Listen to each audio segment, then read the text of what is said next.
அனைவருக்கும் வணக்கம்.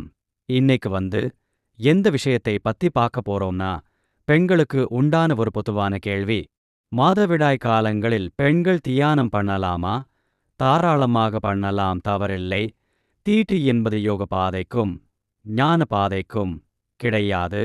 ஆனால் உடல் சார்ந்த பிரச்சனைகளுக்கு நாம் கவனம் செலுத்தும் போது ஒரு சில பெண்களுக்கு பார்த்தீங்கன்னா 2 நாள் பீரியட்ஸ் ஆகும்.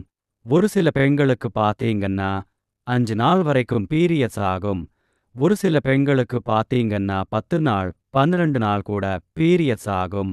இந்த ப்ளோவை பொறுத்து ப்ளீடிங் அதிகமாக போகுது அப்படிங்கிற ஜெட்டில் உடம்பே ஆல்ரெடி அதிகமான ஹீட் வெளியேறக்கூடிய நாள் கடைசி சொட்டு வரைக்கும் கர்ப்பப்பையில் இருக்கக்கூடிய கருமுட்டைகள் வெளியே வரும். அப்ப நீங்க அந்த உடம்ப குளிர்ச்சி படுத்திட்டீங்கன்னா அந்த ஹீட்டு ப்ராசஸ் ஆகாம என்ன ஆகும்னா அந்த மொத்த ஹீட்டுமே பார்த்தீங்கன்னா சரியா ப்ராசஸ் ஆகாம வயிற்றுள்ள கழிவுகள் தேங்கக்கூடிய வாய்ப்புகளும் இருக்கு. வயிற்றுக்குள்ள கட்டிகள் வருவதற்கான வாய்ப்புகளும் இருக்கு.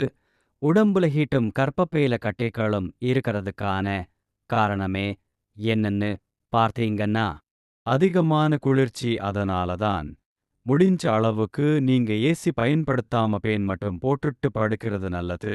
அடுத்து அதிகமாலோ இருக்குதுன்னு மெடிடேஷன் பண்ணலாம்.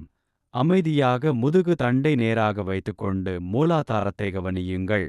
அல்லது எனக்கு அதிகமா ப்ளூவ் போகல, நான் புருவம் மத்தியத்தை கவனிக்கலாமா, யோகங்கள் பண்ணலாமான்னு கேட்டீங்கன்னா தாராளமாக பண்ணலாம். உங்களுடைய ப்ளூவை பொறுத்துதான் நீங்க முடிவு பண்ணணும். மூலாதாரத்தை கவனிக்க வேண்டுமா அல்லது புருவ மத்தியதை கவனிக்க வேண்டுமான்னு. ஒரு விதமான தீட்டும் கிடையாது. ஏன் தீட்டு கிடையாது? இந்த உடம்பே 10 மாதம் தீட்டுதான். தீட்டு என்பது ஒரு வார்த்தைதான். தொட்டாலே தீட்டு என்பதெல்லாம் கிடையாது. நன்றி, வணக்கம்.